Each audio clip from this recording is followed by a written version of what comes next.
দেখুন বন্ধুরা, এই যে সকাল সকাল বাজার থেকে বাবুরা মোরলা মাছ নিয়ে এসছে। এটা মোরলা মাছ আমরা জানি, আপনারা কী নামে পরিচিত এটা জানি না ঠিক। মাছের এই কানকোটা আমি কেটে ফেলছি। আপনারা অনেকেই পেট টিপে দেন, কিন্তু পেট টিপবেন না, তিতো লাগবে তাতে। ধুয়ে রান্নাঘরে আসছি। সে কাঁচা লঙ্কা বেটে নিলাম, এটা মিহি করে ভাজবো। আগে কি কি লাগবে একবার দেখে নিন। হলুদ মাখিয়ে নিলাম, আমি সাদা তেল ঢাললাম। তেলটা গরম হয়ে গেছে, চুনো মাছটা আমি দিয়ে দিলাম। মাছটা হালকা ভেজে নেবো, বেশি লাল লাল করবো না। ভাজা আমার হয়ে গেছে, হালকা ভাজা ভেজে আমি তুলে নিচ্ছি। দেখুন এইরকমই ভাজবেন, বেশি কড়া ভাজলে এটা ভালো লাগে না। এর মধ্যেই আমি একটু তেল অ্যাড করলাম, আর কালো জিরেটা ফোড়নে দিয়ে দিলাম, নুন দিলাম, কাঁচা লঙ্কা বাটা, মাছটা ঢেলে দিলাম, মাছটা কমিয়ে দিলাম। হয়ে গেছে আমার ভাপাটা। এর মধ্যে দুটো কাঁচা লঙ্কা দিয়ে, যাতে কড়াইয়ে না কাঁচা গন্ধ দেয়, ওই জন্য একটু হালকা ভেজে নেবেন। ঢাললাম, নুন হলুদটা মাখিয়ে নিচ্ছে। এই দিকে তেলটা আমার গরম হয়ে গেছে, কয়েকটা কাঁচা লঙ্কা দিলাম, পেঁয়াজ কুচি দিলাম, পেঁয়াজটা একটু ভাজা ভাজা করে নিলাম। দেখুন পেঁয়াজটা আমার একটু হালকা লাল লাল হয়ে গেছে। চিংড়ি মাছটা অ্যাড করছি।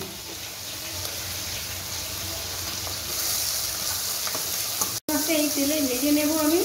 এর মধ্যে আমি একটু এবার নুন দিলাম, একটু তারপরেও অ্যাড করলাম। লাল লাল রঙ এসছে, একদম সুন্দর চিংড়ি মাছটা। দেখুন নোটে শাক, এটা নোটে শাক অনেকে ভাজা খেয়েছেন, তরকারি খেয়েছেন, কিন্তু বাটা।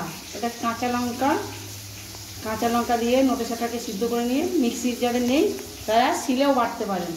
বেটে এইভাবে একবার খেয়ে দেখবেন, খুব ভালো লাগবে। দেখুন দেখতে কত সুন্দর হয়েছে, এটা খেতেও ভালো হবে। 5 মিনিট একটু ভাজা ভাজা করবো, তারপর নামিয়ে দেবো আমি। শাকটা আমার হয়ে এসছে বন্ধুরা, দেখুন একটু চিনি অ্যাড করলাম, ভালো করে মিশিয়ে দেবেন। এটা বন্ধুরা ঝাল দিয়ে এবারে মিষ্টিটা আর ঝাল মিষ্টি দুটোই সমান ব্যালেন্স করবেন, আপনাদের স্বাদ অনুযায়ী দেবেন। হয়েছে, এবার আমি নামাবো। এটা তো নোটে শাক বাটা মানে বেটে, এটা চিংড়ি মাছ দিয়ে করা হয়েছে। অনেকে ভাজা খায়, কিন্তু দেখুন এটা কত সুন্দর হয়েছে দেখতে, এটা খেতেও অতটাই সুন্দর। আপনারা খেয়ে আমাকে কমেন্ট বক্সে জানাবেন। এটা একদম মাখা মাখা হবে, মানে জল একদম থাকলে ভালো লাগবে না এটা। দেখুন নামাচ্ছি, কত সুন্দর শাকটা। মাছে আমি নুন হলুদ মাখিয়ে নিলাম। এই কত বড় সাইজের মাছ, দেখুন রুই মাছটা। মাথাটা দেখুন, হাত ভর্তি আমার মাথাটা। আচ্ছা বন্ধুরা, এবার আমি মাছটা দিয়ে দিলাম। কি বড় সাইজের মাছ, মাছটা দেখুন লাল লাল করে ভাজা হয়ে গেছে। বন্ধুরা লাল লাল করে মাছ ভেজে নিয়েছেন। ভাজার তেলেই আমি 5 ফোড়ন আর কাঁচা লঙ্কা দিয়ে দিলাম। আলুটা অ্যাড করলাম, আলুটা লাল লাল করে ভাজবো। লাল লাল করে আমি আলুটা ভাজছি। একদম পাতলা ঝোল হবে, কোনো মশলা ছাড়া। পেঁয়াজ আদা কিচ্ছু, রসুন কিচ্ছু লাগবে না। কাঁচা লঙ্কা দিয়ে আর একটু গুঁড়ো মশলা দিয়ে আপনার পাতলা ঝোল, জ্যান্ত মাছের পাতলা ঝোল একদম। আলুটা লাল লাল করে ভাজা হয়েছে, এটা কাটোয়ার ডাঁটা। বন্ধুরা নুন দিয়ে দিলাম, ঢাকা দেবেন, তাহলে তাড়াতাড়ি সিদ্ধ হয়ে যাবে। বন্ধুরা দেখুন ঢাকাটা খুলে এবার আমি নেড়ে দেবো, অনেকটাই নরম হয়ে যাবে। দেখুন বন্ধুরা, এবার আমি এর মধ্যে একে একে মশলা অ্যাড করবো। দেখুন কী কী মশলা দিচ্ছি। আপনার ঝোলের জন্য 1 চামচ লঙ্কা গুঁড়ো, 1 চামচ জিরে গুঁড়ো, হলুদ গুঁড়ো। এটা দিয়েই আমার ঝোল রেডি হবে। দুটো টমেটো কুচি দিয়ে দিলাম, জল ঢাকাটা খুললাম।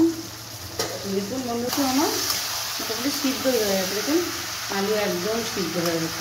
দেখুন আলু কেটে দেখালাম আমাদের, পাতলা ঝোল তো, একটু ঝোল ঝোল হবে এটা। দেখুন টমেটো সিদ্ধ হয়ে গেছে। দেখুন ঝোলটাও কত সুন্দর ফুটে গেছে, টকবক করে ফুটছে। এবার আমি মাছটাকে ঢেলে দিলাম। দেখুন বন্ধুরা কালারটা দেখুন মাছের, একদম রেডি আমার পাতলা ঝোল, জ্যান্ত মাছের পাতলা ঝোল। এবারে আমি নামাবো, নামিয়ে দিলাম। খেয়ে দেখো এবার কেমন হয়েছে রান্না। বাহ, খুব সুন্দর হয়েছে। হ্যাঁ, নোটে শাক বাটা চিংড়ি দিয়ে খুব সুন্দর হয়েছে, খুবই সুন্দর হয়েছে। আপনারা বাড়িতে একদিন বানিয়ে দেখবেন। আমাদের যে বন্ধুরা অনেক কিছু বাটা খেয়েছি, কিন্তু আজকে এই নোটে শাক বাটা চিংড়ি দিয়ে সম্পূর্ণ অন্য ধরনের শাক বলে বুঝতে পারবেন না। এটা জীবনের জন্য সেরা বাটা হয়েছে আসলে। হ্যাঁ, দেখতে খুবই সুন্দর হয়েছে, খেতেও এরকম সুন্দর হবে। এটা মৌয়াটি মাছ, এমনি বলে, অনেকে বলে মোরলা মাছ। হ্যাঁ, অপূর্ব অপূর্ব হয়েছে। জ্যান্ত রুই মাছ, কাটোয়ার ডাঁটা দিয়ে পাতলা ঝোল। হ্যাঁ, গরম কুকুরে জ্যান্ত রুই মাছ। হ্যাঁ, লেবুটা চটকে ভাত মেখে আর এর মুখে দিলে মনে হচ্ছে কি সুন্দর। হ্যাঁ, বাবা, হেবি সুন্দর, হেবি সুন্দর। জ্যান্ত মাছের ঝোল, জ্যান্ত মাছ, জ্যান্ত রুই মাছ একদম।